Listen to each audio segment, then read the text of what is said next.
terakhir Rasulullah itu mengatakan, sudah Abdullah, paling cepat kalian khatam Quran itu 7 hari saja. Sesuatu yang membatalkan puasa, artinya misalnya malam hari berhubungan suami istri, lalu dia niat puasa tapi belum mandi.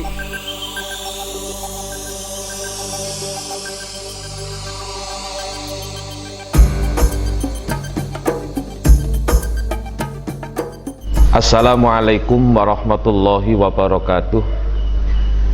Bismillahirrahmanirrahim. Alhamdulillahil qail syahrul ramadhan alladzi unzila fihil qur'an hudan linnasi wa bayyinatin minal huda wal furqan faman syahida minkum syahra falyasumhu al-ayah.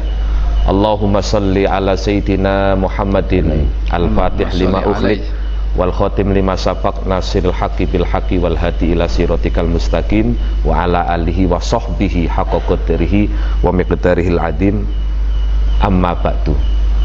Segenap para netizen yang berbahagia, alhamdulillahirabbil alamin, pada kesempatan ini kita bisa bertemu kembali dalam acara obrolan berkah Ramadan 1442 Hijriah. Tentunya acara ini berharap memberikan ilmu, memberikan edukasi kepada netizen, dan tentunya membawa keberkahan kepada kita semua. Alhamdulillah Rabbil alamin, di sini sudah datang narasumber yang luar biasa.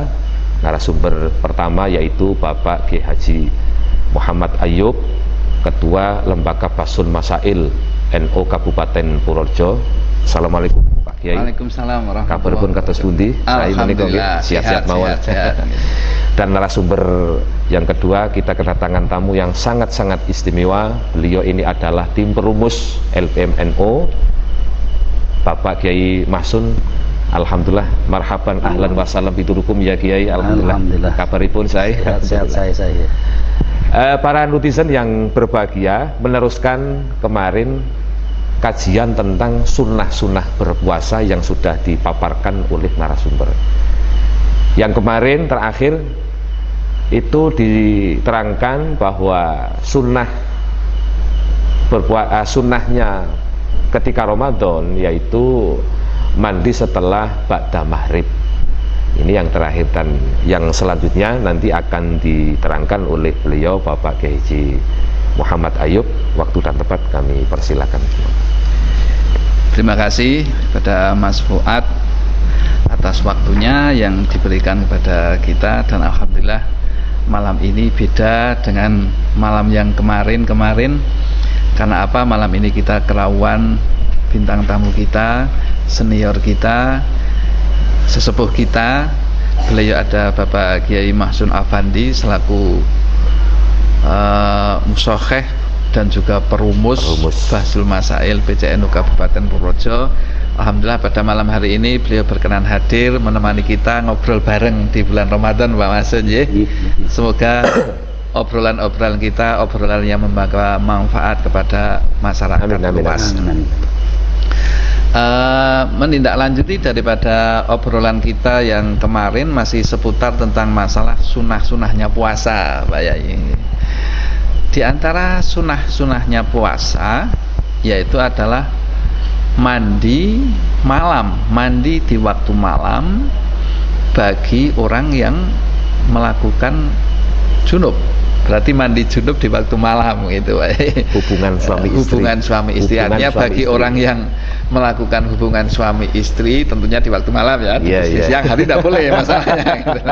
Di siang hari tidak boleh. Bagi yang berhubungan suami istri di waktu malam itu disunahkan mandinya juga di malam hari itu. Agar supaya apa? Nanti keluar di fajar ataupun kita melakukan puasa di siang hari sudah dalam keadaan suci, gitu Mas Fuad ya. Nah, jadi mandi di waktu malam itu adalah satu kesunahan. Artinya apa? Artinya misalnya mau mandi di siang hari pun juga boleh, masalah, tapi itu ya masalahnya apa? Tidak melakukan kesunahan gitu. Masalah, tapi yang jelas itu tidak berhubungan dengan sesuatu yang membatalkan puasa. Artinya misalnya malam hari berhubungan suami istri, lalu dia niat puasa tapi belum mandi, itu puasanya pun tetap sah. Tapi sunahnya ataupun disunahkan mandinya tetap ada di malam hari. Nonton Mbak Yai. Mungkin dari Bapak Kiai Masun ada keterangan tambahan atau memberikan paparan yang lain tentang ya, dengan apa yang disampaikan oleh Pak Yai, kita terutama dari masyarakat bawah ya, akan mendapatkan masukan yang betul-betul penting ini. Masalahnya selama ini yang kita tahu untuk mandi junub di tengah malam kan hal belum jarang kita bahas. Rata-rata di masjid-masjid taklim, kan belum menyentuh ke situ ya. Sehingga kebesaran kemuliaan fadilah Ramadan ini akan semakin kita rasakan, betapapun ini ada merupakan karunia agung, penghantar rahmat Allah dan maghfirah dan sebagainya. Akhirnya kita betul-betul mampu untuk menggapai keberkahan dan rahmat dan juga kemuliaan yang sangat besar sekali di bulan Ramadan. Alhamdulillahirabbil alamin. Dari beliau tim perumus sangat luar biasa masukan. Semoga tayangan ini semakin membawa ilmu yang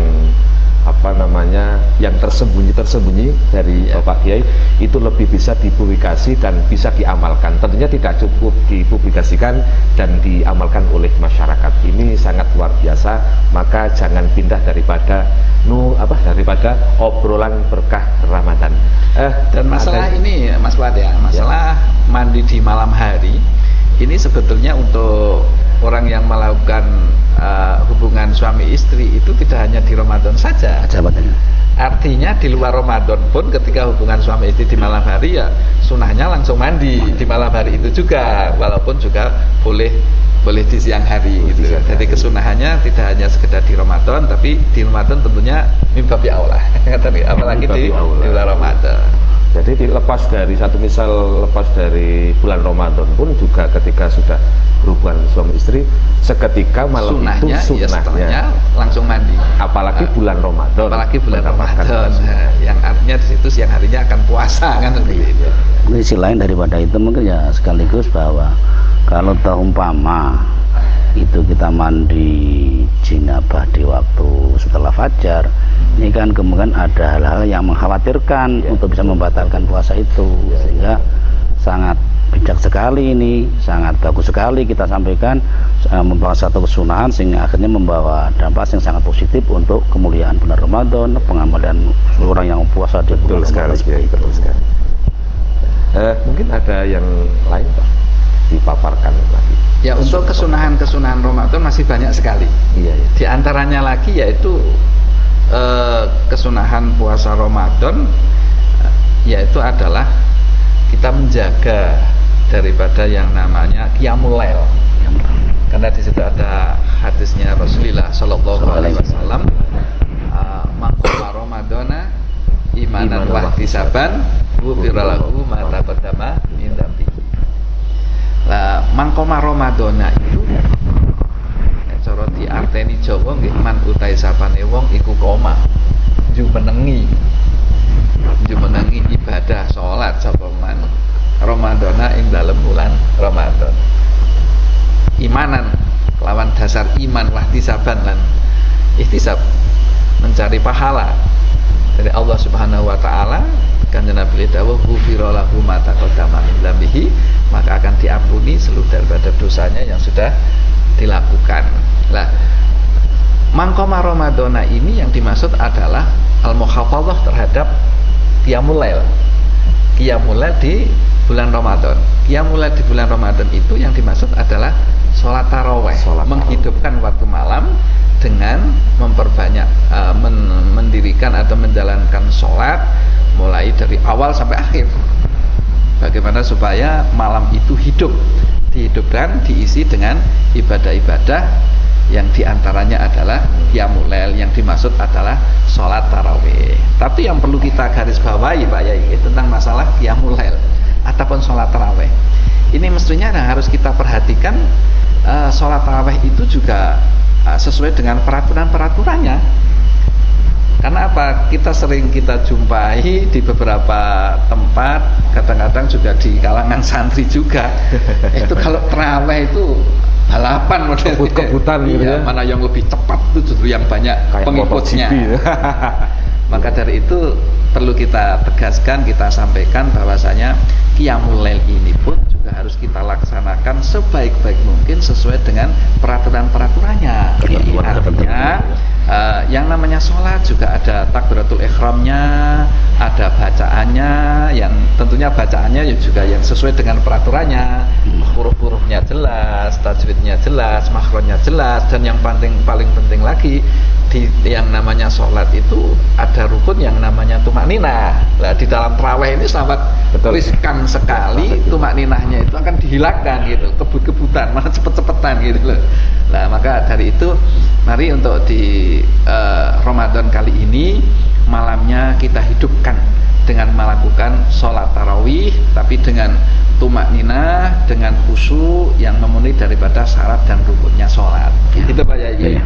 Coba ya, mungkin dari hal yang disampaikan oleh Pak Yayi tentang yang kita ngaji di pesantren, mungkin ya, atau dalam kitab-kitab fikih itu ya, yang kita pahami, yang kita pegang teguh ya, dalam masalah tarawih ini kan ada beberapa versi, ada beberapa nilai khilafiyah ya.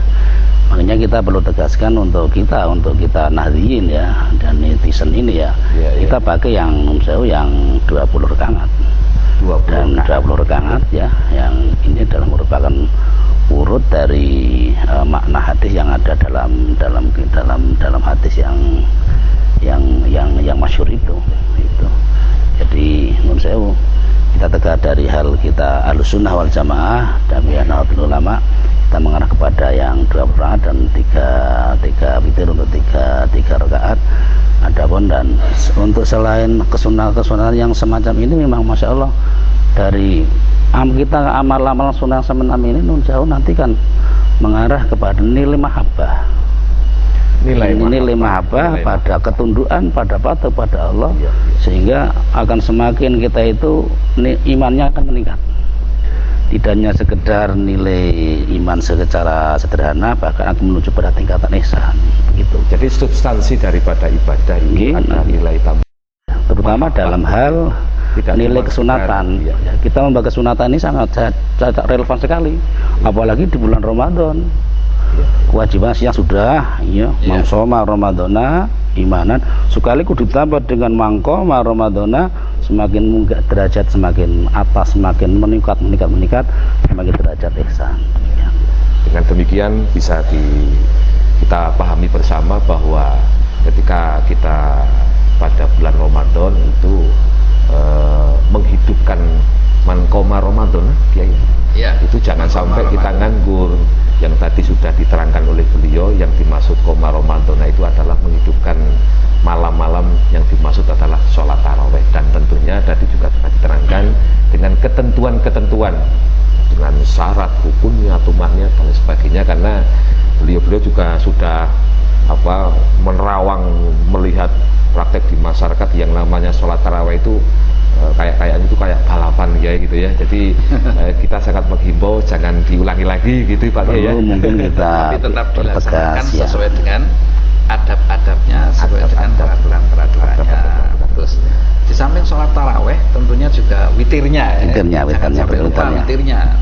Kalau perlu, kalau witirnya kita biasanya cuma 3 rakaat ya, kalau perlu di Ramadan itu 11 rakaat. 11 rakaat ya. Yo, walaupun hanya di Ramadan saja. Kalau Nabi kita dalam memberikan contoh di dalam sholat witir itu 11 rakaat, baik di Ramadan ataupun di luar Ramadan gitu. Kalau kita ya paling tidak mumpung di Ramadan ya 11 rakaat witirnya lah. Paling tarawihnya 20, nanti witirnya 11. Oh, itu tambah mantap. Tambah mantap. Ya, barangkali untuk mulai kita berbicara tahun ini, barangkali Pak Yai dan kawan-kawan di netizen bila mencoba, ini ada satu gebrakan baru, ada nilai nuansa baru, kita ada ketekatan baru, seandainya berani witirnya kita 11. Monggo sareng-sareng, enggak apa-apa. Monggo. Mengisi malam Ramadan itu. Bagus. Mangkoma masalah. Iya. Mangkoma Ramadan. Jadi tarawih itu ya minimal 20. Kalau malam 40 ya silahkan, 60 ya silahkan. Dan mungkin itu memang bahasanya harus bahasanya ya, kalau ibadah jangan dicoba ya, bahasa dilakukan 11 rakaat gitu aja untuk melatih kepada para jamaah biar terbiasa. Kan biasanya kalau sudah witir 3 rakaat itu sudah mulai mau keluar, mau inilah gebrakan baru dari Pak Kiai atau santri-santri yang ada di masyarakat. Perlu dicoba. Pak Yai pernah 11 rakaat? Belum pernah. Kita ngeladeni orang di desa. Insya Allah ya, ini bisa luar biasa ini ya. Ngeladeni orang-orang desa kelihatan ya agak masih perlu. Masih perlu tekad yang besar. Butuh waktu untuk pengenalan. Tapi apa salahnya ya? Bahasanya mungkin dicoba atau secara pribadi kita bisa secara pribadi. Nanti kita bismillah mulai enggak apa-apa. Kita mulai 11. Oke. Ini ada poin baru lagi. Witir kalau bisa itu 11 rakaat, bukan dicoba, mari kita bersama-sama melakukan. Belum bisa bersama-sama dengan yang lain, mungkin dari sendiri-sendiri. Iya, betul. 11 rakaat. 11 rakaat. Itu witir. Itu witirnya. Bukan tarawih. Kalau tarawihnya 20 rakaat. Yang tadi sudah dipaparkan dari Bapak Kiai Masun, 20 rakaat itu adalah menjadi sholat tarawih kita ya. Menjadi ikon Nahdlatul Ulama. 20 rakaat itu adalah tarawihnya kita. Mungkin diteruskan Pak Kiai keterangan yang kesunahan. Masih ada kesunahan yang berhubungan dengan Ramadan, yaitu kita diperintahkan supaya mengisi kegiatan Ramadan itu dengan tilawatul Quran. Karena di sisi lain syahrul Ramadan itu dikatakan syahrul Quran. Maka dari itu kita disunahkan untuk memperbanyak yang namanya tilawah ataupun membaca Al-Quran.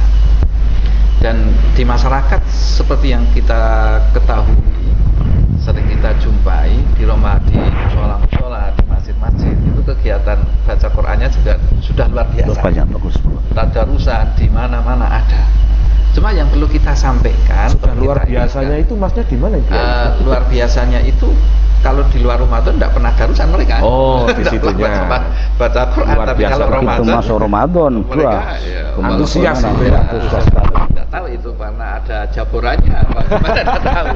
Kalau di tempat saya itu karena setelah tarawih pasti ada giliran jaboran gitu makanan. Sehingga masyarakat itu ya mau berkumpul untuk membaca Al-Quran. Cuma yang perlu kita tegaskan, kita sampaikan, kita ajak kepada masyarakat kita, marilah kita tingkatkan di Ramadan ini untuk memperbanyak membaca Al-Quran, tapi tentunya dengan peraturan-peraturan yang ada. Iya, betul. Karena banyak sekali orang membaca Quran itu tidak sesuai dengan peraturannya. Iya, betul Pak. Seperti contoh, Al-Quran itu dibaca itu perlu tajwid.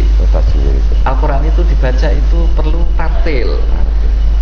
Syukur-syukur bisa tadabbur, karena itu adalah tata cara ataupun adab-adab untuk membaca Al-Quran. Jadi tidak hanya sekedar membaca but-butan tanpa cepat-cepatan, tanpa mempedulikan terhadap tartilnya, tanpa mempedulikan terhadap tajwidnya dan juga makharijil Quran, hurufnya. Nah, itu akan lebih baik lagi kalau tilawah atau baca Quran itu dilaksanakan secara tasmean. Satu membaca, satu menyimak. Sehingga sekedar ada salahnya, ada kurang pasnya, satu bisa membenarkan. Seperti yang kita tahu bahwasanya Rasulullah SAW setiap Ramadan pada saat itu selalu malaikat Jibril turun dan memberikan bacaan Al-Quran secara bergantian. Tentunya dengan cara yang seperti itu akan lebih bacaan kita lebih bermanfaat, lebih berbobot, sesuai dengan perintahnya, yaitu bukan katanya ya artinya banyak hadis-hadis Rasulullah SAW yang menyabdakan tentang masalah fadilah membaca Al-Quran, seperti Iqra'ul Quran fa innahu ya'ti yaumal qiyamati syafi'an li ashabi. Bacalah Quran, bacalah kalian Al-Quran, karena sesungguhnya baca Al-Quran itu nantinya akan memberi pertolongan, memberi syafaat kepada sahibnya, kepada ashabnya, kepada orang yang mengenal Al-Quran. Tentunya ya orang yang mungkin pagi kenal Al-Quran, siang ketemu Al-Quran, malam selesaikan Al-Quran, banyak bertemu dengan Al-Quran sehingga dikenal oleh Al-Quran. Tapi tentunya yang akan memberikan syafaat itu tidak hanya sekedar bacaan yang betul tentunya ya. Asal baca gitu, asal sesuai baca dengan itu ya. peraturannya. Kata Mbak ya, mungkin bisa ditambahkan tentang masalah supaya bagaimana kita itu semangat membaca Al-Quran di bulan Ramadan ini, tapi juga dengan peraturan-peraturan yang memang sudah diajarkan untuk peraturan membaca Al-Quran. Terima kasih. Sekaligus apa yang kita alami di masyarakat ini memang kita kadang-kadang agak prihatin betul itu. Bapak sering kita jumpai itu dalam bulan Ramadan itu untuk semangat Al-Quran sudah bagus, sudah musola di mana tadarusan ramai sekali. Tapi setelah kita teliti, targetnya adalah berapa kali hataman, kan sangat iman-iman sekali, sangat sayang itu. Bukan target tadabbur, bukan target tilawah yang sesuai dengan aturan tajwid. Ini kan seperti itu kenyataan di masyarakat, kebanyakan yang seperti itu. Iya, saya jadi ingat Mbak Yai, satu hadis yang diriwayatkan oleh Abdullah bin Amrin, bukan Abdullah bin Umar ya, Abdullah bin Amrin.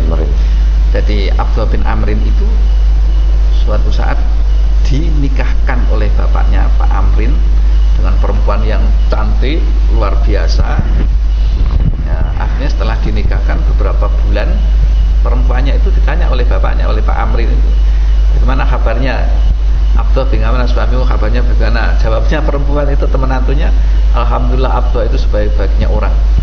Saya mulai awal dinikahkan sampai sekarang sudah berapa bulan belum pernah dikeloni bahasa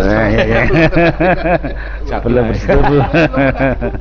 Masya Allah. Ya. Akhirnya Pak Amrin itu kan ya susah lah menikahkan anaknya, sudah beberapa bulan dikira sudah punya calon cucu dikumpuli pun belum. Adanya. Akhirnya apa? Pak Amrin ini sowan pada Rasulullah SAW. Ya Rasulullah, bagaimana ini anak saya Abdullah? Sudah saya kawinkan dengan perempuan yang cantik, sudah beberapa bulan, saya kira sudah jadi calon cucu, malah belum pernah dikumpuli sama sekali. Akhirnya Rasulullah, sudah besok suruh ke sini, Abdullah suruh ke sini, biar saya tanya. Akhirnya Abdullah sowan kepada Rasulullah SAW, ya Abdullah, kamu kalau khatam Quran satu bulan berapa kali? Abdullah menjawab, alhamdulillah ya Rasulullah, saya setiap hari saya khatam Al-Quran. Masya Allah. Ini ada sahabat.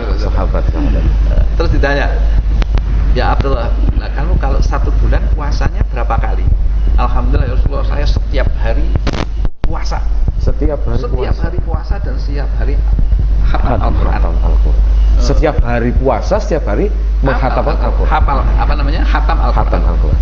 Akhirnya Rasulullah menghentikan ngeten, ya Abdullah, kamu itu cukup khatam Quran itu satu bulan sekali aja lah. Sekali aja satu bulan sekali aja. Abdullah itu tidak mau, udah ya Rasulullah, saya mampu setiap hari kok.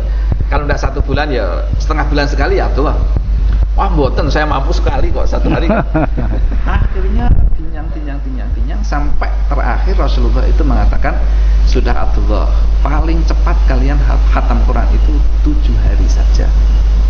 Selebihnya dari 7 hari, misalnya 1 hari atau 2 hari kok khatam Al-Quran, itu mengkhawatirkan. Karena Quran itu ada beberapa haknya, ada makharijnya, ada supaya dibaca tartil warotilil Qur'ana tartila, supaya ditadaburi maknanya, apalah ya tadabbarunal Quran dan sebagainya. Dan paling cepat adalah satu minggu. Nah itu di kita kan yang banyak apa? Cepet-cepetan, tidak mempedulikan bagaimana tartilnya, bagaimana tajwidnya, bagaimana makhrajnya, apalagi bagaimana tadabburnya.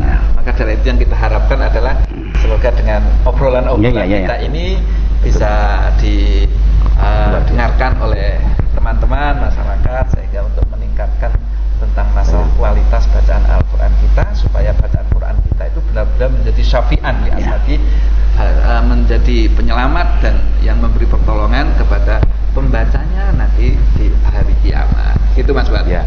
Jadi sudah kita mendengar paparan dari beliau, salah satu kesunahan pada bulan Ramadan yaitu membaca Al-Quran. Dan yang dimaksud membaca Al-Quran itu jangan balap-balapan saling memperbanyak khataman berapa kali, akan tetapi lebih membaca hak-haknya Al-Quran, baik tajwid, substansi tadabbur, membaca Al-Quran itu sendiri sehingga bisa masuk, dan tentunya juga juga tidak lepas dari pokoknya apa yang menyangkut dengan hak-hak Al-Quran itu sendiri. Jangan sampai kesemangat masjid datang di musola itu sampai menghilangkan daripada hak-hak membaca Al-Quran. Begitu dia ya. Mungkin ada yang diterangkan. Mungkin perlu kita tambahkan juga di samping Pak Yai Ayub tadi ya, sangat bagus apa yang disampaikan, perlu kita cermati dan kita pegang sekaligus. Juga kita perlu sekaligus meneliti lagi atau mungkin memahami lebih lanjut apa yang kita baca Quran. Kalau bahaya. Belum standar, jangan-jangan malah dilaknat oleh Al-Quran. Itu malah kan ada itu rubba qari'in wal Qur'anu yal'anu. Nah ini betul. Kalau kita ingat sadar seperti ini kan, ya Allah, penting gimana ya, ini kok belajar hanya sebatas khataman, gimana ini hanya sebatas target berapa hataman untuk sekedar bentar-banteran, balapan dan sebagainya, sangat disayangkan. Apalagi kita apa yang kita pedomani Quran ini adalah merupakan pintu hidayah dari Allah, hudal linnas bayyinatin seterusnya. Pintu hidayah dari apa yang kita baca merupakan pintu hidayah, sekaligus kita angan-angan tadabbur merasuk dalam hati, insya Allah berkah Ramadan akan semakin kita rasakan. Ya Allah, kebesaranmu kita akan rasakan, keberkahan dan juga rahmat dari Allah Subhanahu wa taala. Jadi istilahnya jangan sampai kita sendiri ini terpancing dengan sono hatam, sono hatam itu jangan sampai pengaruh ya. Mendingan kita satu hataman dengan tartil, terus makhrij hurufnya juga jelas, apalagi membaca tadabbur makna-maknanya itu lebih mengenal substansi daripada qiraatul Quran itu sendiri. Jadi kita berharap kepada netizen ketika di musola maupun di masjid ada kejadian yang sudah ini untuk perlu di manage ya, didandani gitu ya, supaya generasi yang selanjutnya tidak akan melakukan seperti ini. Jangan sampai balap-balapan, jangan sampai memperbanyak hatam-hatam yang tadi sudah disebarkan dipaparkan oleh Pak Kiai Ayub itu, sampai sahabat pun yang begitu luar biasanya itu sampai himbau jangan seperti itu karena ada hak masing-masing, begitu ya. Ada keterangan yang lain mungkin akan dipaparkan oleh Pak Yai. Dari saya hanya cukup sekian. Mungkin Pak Yai sudah cukup. Para netizen yang kami muliakan dan kami banggakan dan berbahagia, alhamdulillah obrolan berkah Ramadan pada pertemuan kali ini sudah alhamdulillah obrolan berkah Ramadan ini sudah diterangkan dari para narasumber. Semoga kita bisa mendapatkan ilmu, mendapatkan edukasi dari beliau, dan kita bersama-sama untuk mempublikasikan, tidak cuma cukup pada diri kita sendiri, akan tetapi juga kita sebarkan kepada orang lain. Seperti sabda Nabi, man dalla 'alal khairi kafa'ili, barang siapa yang menunjukkan kebaikan maka seperti pelakunya. Jadi kita berharap dengan media ini tidak cukup berhenti di netizen, akan tetapi disebarkan kepada teman-teman yang lain. Semoga sangat bisa menginspirasi kepada yang lain dan kita mendapatkan keberkahan, dan akhirnya pada bulan Ramadan ini kita digolongkan kepada orang-orang yang bertakwa.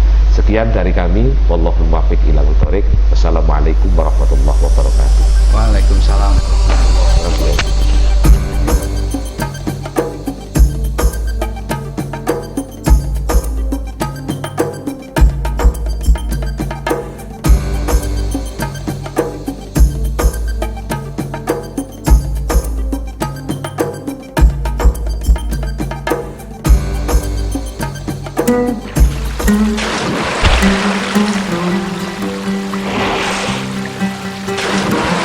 Thank you.